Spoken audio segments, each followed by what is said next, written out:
Right, me ma kwa by the TV na ensembi e twegu entinta video so I know say you are wondering cause enkofo bebre ehun lady no they are like we onye Ghanaian we ebia or South African and all that. But me wa hasa me catch say sa ababa wa ya no obo 70 years old man no. Sa ababa wa ne di Chantal. Na anso ho oye nzemani pure nzemani ankasa na baba wane de me be hwehwe nani so ntu de yenko hwe video ni brasese a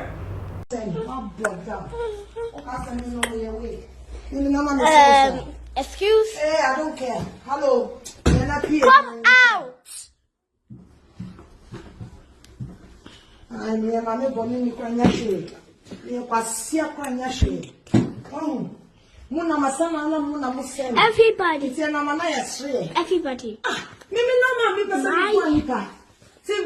My girlfriend just lied. Hey, why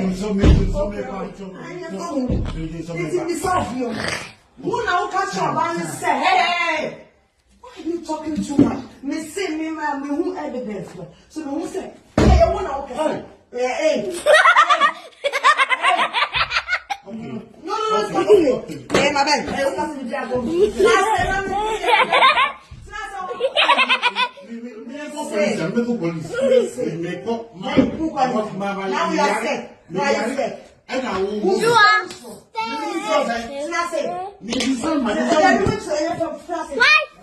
Why did you lie? Why did you lie? Sit down.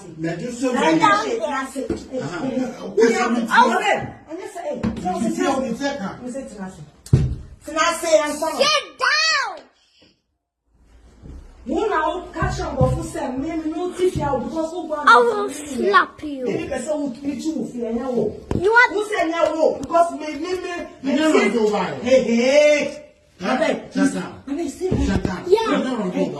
He's still. Look, everyone. He's still lying. He's a big liar. Don't bite him. Why is this man still lying? I don't know when. What's okay? Go and sit down. Go and sit down. Go and sit down. My bad. Mama, go.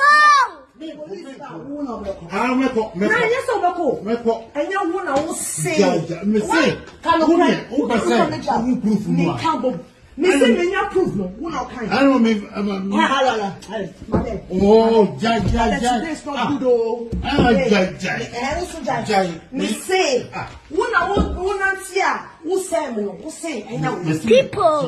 just right there funny. All is good? Are you okay? Are you okay? Hey, let's say. Who now catch up of us and let you feel me how? Who had said? I didn't say why. And then 1 year. Your problem. Who can your problem? That we believe your problem. Who catch up by me bread? Michelle, useless. Because the brothers catch us and maybe stop it. Maybe some 250. I don't know, madam. What offer have? He lied. You call my mother stupid. Who fear not say? What is now who say me? Are you money? Look, he's lying. He's freaking lying. 1 more time, 2 months. 1 more time, 2 months. Yes. He's really, that is funny, right? It's funny. Okay. So say me police me. Sister. He's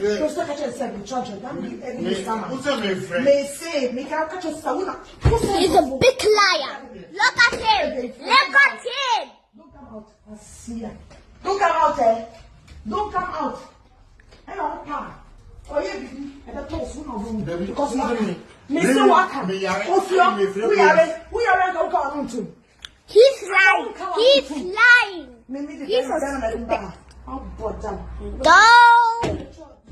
I don't police because we didn't say the charge. I don't say police.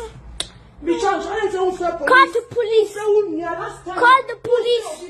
Who go phone me because we can't hold me as He's calling the police. And Baba, what's not Germany for like about 30 years. Yes. You can't walk to much now, 30 poly years. Now, 30 years now, what's now on? I said, ne danka kakra eye ne ya nkofo keka sasa obo drugs ni ade ohun asam na me pesa me kire wo no okay enti Germany ho na wo no oba Belgium no benya abrante bi ni ne be ye ohun me hwe so kakra but enhwe so na abrante na onya no de na za na oye young guy enti ne young guy ni mu na abrante no timi matching boot for boot enti uko Belgium abonten so one near African shop bi wo ma say ye negu abonten ye tu ni negu abonten na maami o say woman say girl in Zimani ya o kase ya wa adwen be ya say ase oye you can say South Africans na Ghanaian pure Ghana ni mapan kase Zimani baba we na ubeko African shop or no ubeko not ubeko African store ubeko bia not so say ohun oni no ho hwe as abrabo na beat no style bia bi and akwa kamia say o sa fan niema o fa nuro intinama na asam aye hetu na we no bia ho ne papa yi twema ohun na o say aw lady meboa no oya meboa na nkofo tu ne fu no say o oluma pranki kotini akokora wa wari na asa wun shedan wari bi sa abrabo ni ehu de we siko ne sa upe obi de nafa ato ho so a ababa wa we enko ho oye no go area enko ho na papa say oh no so na mintimi hu so na papa say no wo pe woman yo entia mi nya no entia mi nya no entia anuma bia respect gu masum no ena mu tu ne futu papa ye entie eno fa baba we di ne ko soa ne so woni fie no de ne ko zoa ne so woni fie ne fie ne so eye edan betem sanka Ghana ha se anka be ka single room self contained eno de ne ko to ne so ene ne papa ye ja se mintimi hu so muti fie ho no se na ohwimu kakro se den se na opeso wo worry no nti ase out of a humo bro ni mpo be bia na omuti no za abrochi no mutimi do mo address tutu bia bebre ena papa ni mistake oye wo ma obi apeche a anka usi da kasa wo de din to ho no na wo de ne address to fie no de to ho ne to say lady na ba benya pa na we na story we to chi madrin kokosi mi nonku bia wo bata mi wo America pam onu so the same mi so wo to ni fie wa hwe so wo to ni fie no say eni odo ntimi ni oba ntombom enko wie chie ne ya wo no mometikwa esi abonten na story ya ha be interesting kakra emma me any the way ya na woman no all bu papa 70 years more wo bu no say me yare wo just from the beginning of the story no what see papa no mu nsam kekan ya opese wo kire say eye wono and what the woman no ebe fio enso woman no I mean the latter part of the video no on person wo be gia tum say eye wono no the woman no ebe fio ho no mo no person wo kire say efie no asa ye ne dia ena opeso wo mama ni didi no ho konkonsa enti obi di ho konkonsa ususu ye ka ne se mbobo wa adwema na e edi ani aburo yi ne te se video ya o twa ya wode ne nsa keka man simply because man de ne nam edi dwa nanum man de ne nam egu ne ho fi se ono na osho no lady na ono de ne lady ne befio enti ni danke bom wonte ase therefore wo broma no awo na tikwesi aponte and enti yeso am say na na man ankasa no based on the abuse na ekoso ofio enti no ankasa why na do so wo hwehwe dan no person o tu free fie ho no na wo hwehwe dan ne tu free fie because lady ne tete no and want me nka na asam so bebre fi say ye tu wo fo wentie efutu ese efutu sakra nipa aji ensohwe enti na hyehyehye no ho ani nyame a won pe boni shanta kohwina santa braha wenim sanka ya be man nka kobu oba nka ya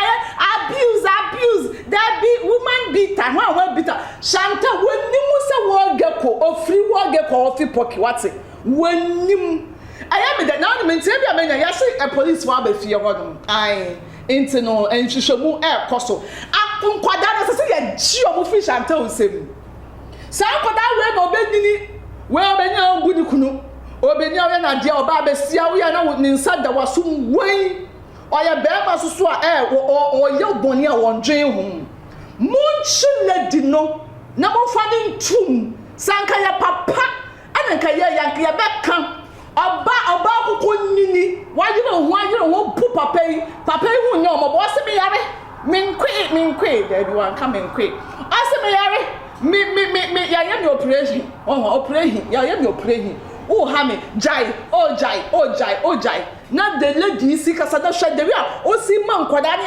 witnessing the abuse who your ba sisi ano this year na say afiye ko nyina no who your ba ni we mpu ho na wo ya wa adwen say wo di camera so abuse be ma bia ya beto watch we will come for like I will come for you Shanta when mu se me se wo de sanka papa ne koye me papa wo hu na nka me do wo ma obuka na me si abu no wo hu ka bro na ka papa na de bu me papa no anka sa bro de bia me bu hands down wo ade na de papa ni ka me bu hands down wo ma papa wura wo no hu woni jere sanko wo yira yesra mo me ama no mu di check akra do baby a mu post na mu pe obi amane nka mu na aka se papa nsan ka ne mecha no hwahia anase bia de ekosui nko ne baby ye fan ya ana obo ne bana mane a anko mejai ye kan se junkie woman way amaje oye no waye na wo chanta de wo di afeye wo di afeye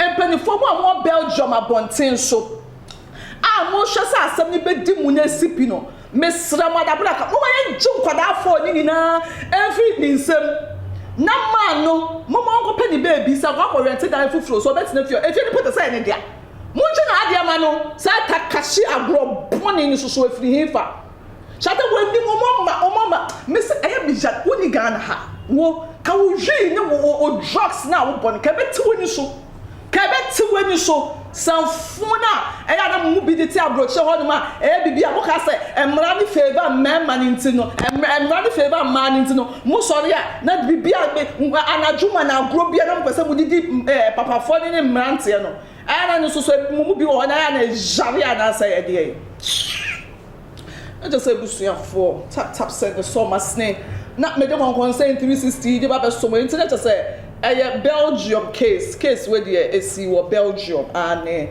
NC wo baby and a girl no one free baby or ya Ghana ni mapa na what's na konto match na Germany no wo what's na konto match kasan edina ya mishkava girl sa ofemi kava girl mejo so makra Mr. Mankwa me wo fase wo say ni ska bane e de awie ni project no eso de bia me wo fase ka ma ne wo problem enemremu na monte tap sending ka no so ne de tap send ye easy fast and secured way ubetimi asend sika free amanone aba Ghana bank account and as a mobile money account untia transfer fee bia sa a wo be ne say kire ne say won ko app store na play store on download the tap send app no or download ya ebebu sanso promo code o ma de pet TV shim obenya €5, £5 and answer $10 on his first transfer. Enya me kwa friend aka a kire. Tabi minyanwie. Esan say tap send at the good news aba. Tap send the gene customers wonti or the tap send wallet aba. No obey ne say. So your customer wo UK sisi a. Ubetimi akọ tap send app no no create wallet wo so. Enti se rate ne kosora now the sika kogu wallet no. Anase mpo betimi atosusu nkakra enti abere sem a opeso send sika ba Ghana no anse wa send sika na ba Ghana anase oba o my Ghana mu a watimi ayusu sika e wo wallet no tie eni se te say yusu momo Ghana hayiru sa pepepe se si tap send atre na hiem kopiem wo United Arab Emirates Netherlands ana Austria tap send na papa no